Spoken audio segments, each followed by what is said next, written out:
नमस्कार दोस्तों, मैं मुकुंद राउत। आपका स्वागत है लॉन्ड्री नॉलेज एंड केमिकल्स में। दोस्तों, आज हम चर्चा करेंगे कि ऑप्टिकल व्हाइटनर हमारे लॉन्ड्री के लिए कौन सा अच्छा है। दोस्तों, सब चीज़ें बराबर होती है, कोई चीज़ गलत नहीं होती।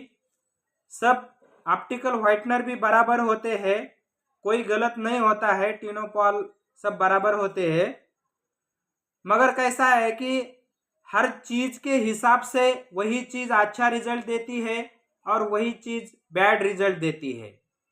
तो जैसे कि जो ये टिनोपॉल है, हमने चर्चा की कि ये ऑप्टिकल व्हाइटनर है। टिनोपॉल तो उसके कंपनी का नाम है, टिनोपॉल कंपनी का नाम है। और ये जो पाउडर दिख रही है इसको ऑप्टिकल व्हाइटनर कहते हैं, मगर आम भाषा में जब इसे ज़्यादा टिनोपॉल ही बोलते हैं तो दोस्तों हम टिनोपॉल ही बोलेंगे। तो दोस्तों, ये टिनोपॉल जो है वो बहुत सारी कंपनियां बनाती है, सबका सही होता है, मगर जहां जाके जिस तरह का काम होता है वहां जाके वो अच्छा या बुरा रिजल्ट देता है। तो दोस्तों, जो भी टिनोपॉल कंपनियां बनाती है तो वो लॉन्ड्री को डिजाइन करके नहीं बनाती, क्योंकि लॉन्ड्री बहुत छोटी इंडस्ट्री है। ये जो पूरा टिनोपॉल होता है, हर कंपनी टेक्सटाइल इंडस्ट्री को ध्यान में रखते हुए इसको बनाती है। तो टेक्सटाइल इंडस्ट्री बहुत ही सुधारित इंडस्ट्री है, परफेक्ट इंडस्ट्री है। इनको इस टिनोपॉल का कोई साइड इफेक्ट नहीं आता, वो इससे बराबर अपना काम कर लेती है। मगर हमारी जो लॉन्ड्री इंडस्ट्री है इतनी डेवलप नहीं है, इसकी वजह से हमें इसका थोड़ा अलग रिजल्ट मिलता है। तो वो कैसा अलग रिजल्ट मिलता है इसके बारे में हम चर्चा करेंगे। तो हमारे इसका हम लॉन्ड्री में यूज़ किसके लिए करते हैं कि जो सफ़ेद कपड़े होते हैं उनमें और ज़्यादा वाइटनेस लाने के लिए हम लॉन्ड्री में टिनोपॉल यूज़ करते हैं।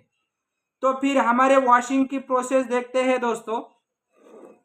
तो हमारे वॉशिंग के प्रोसेस में क्या होता है, एक जगह पे कपड़ा डिप किया जाता है, भिगोया जाता है हाइपो या ब्लीच के साथ, फिर उसको वॉश करके 3 पानी में खंगाला जाता है, लास्ट के पानी में टिनोपॉल डाला जाता है और उसमें कपड़ा डिप करके रखते हैं।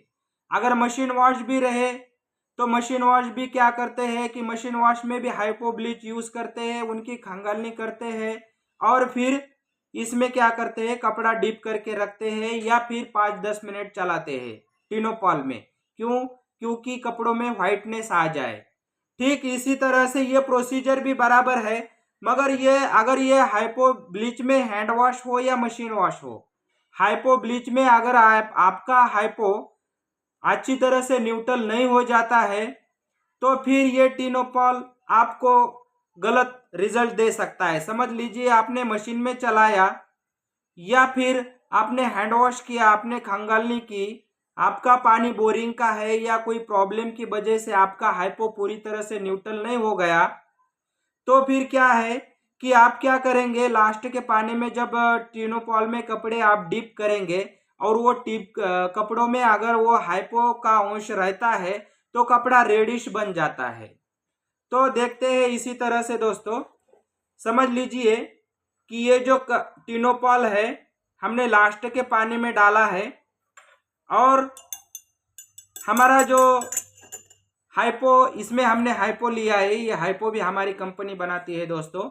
अगर इसमें कपड़े में कुछ अंश रह जाता है हाइपो का और हम हाइपो का अंश रहे वाले कपड़े ये टिनोपॉल में डिप करते हैं तो दोस्तों क्या होता है, ये पानी रेडिश होता है।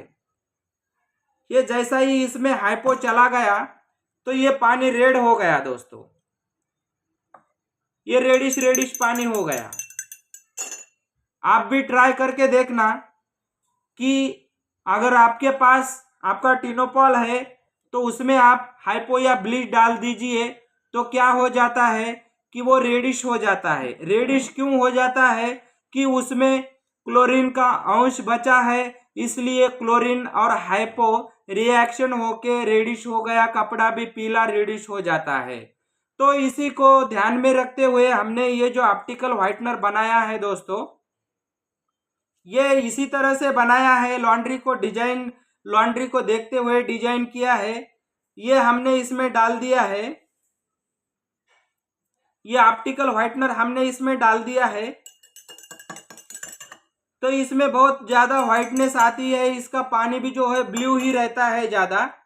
अगर इसमें हम हाइपो ब्लीच भी डालते हैं, कितना भी हाइपो ब्लीच डाले तो भी ये जो पानी है वो रेडिश नहीं होता। तो ये देख सकते हैं, ये जो पानी है ये रेड हो जाता है, लाल हो जाता है, और ये जो पानी है तो ये रेड नहीं होता, जैसे को वैसे ही रहता है। तो इसी तरह से परफेक्ट काम हो जाता है। समझ लीजिए कि आपके हैंड वॉश हो या मशीन वॉश हो, हाइपो या ब्लीच का अंश रह जाता है, और जो जनरल टिनोपॉल है उसमें आप डिप करते हैं तो आपका कपड़ा है जो रेडिश हो जाएगा, पीला पड़ जाएगा। अगर ये वही कपड़ा जिसमें हाइपो ब्लीच का अंश रह गया है और वो हमारे कंपनी के टिनोपॉल में आप डिप करके रखते हैं, तो यहाँ पे रेडिश नहीं हो जाएगा, ब्लू को ब्लू ही रह जाएगा, और उसका रिएक्शन होके वो कोई साइड इफेक्ट नहीं देगा। तो दोस्तों, अगर ये टिनोपॉल फिर इंडस्ट्री में सब तरफ यूज होता है तो क्या वहाँ पे ये बैड रिजल्ट देता है? नहीं दोस्तों, ये बनाया ही गया है टेक्सटाइल इंडस्ट्री के लिए, और टेक्सटाइल इंडस्ट्री बहुत ही परफेक्ट है। वो पूरे कपड़े बहुत अच्छी तरह से न्यूट्रल करके ले लेती है, और फिर क्या हो जाता है कि ये न्यूट्रल करके लेती है तो ये गुड इफेक्ट देता है, कोई बैड इफेक्ट नहीं देता।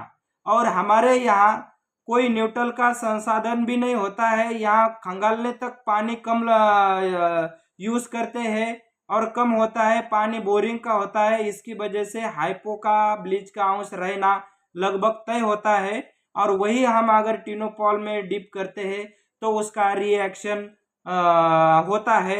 और ये भी वजह है कि वाइट कपड़ों में ज़्यादा वाइटनेस नहीं आती है। तो ये जो टिनोपॉल है हमारी कंपनी का, तो ये आप यूज़ करके देख सकते हैं, और इसकी प्राइस है 300 रुपये kg। तो आप देख सकते हैं लाइव रिजल्ट।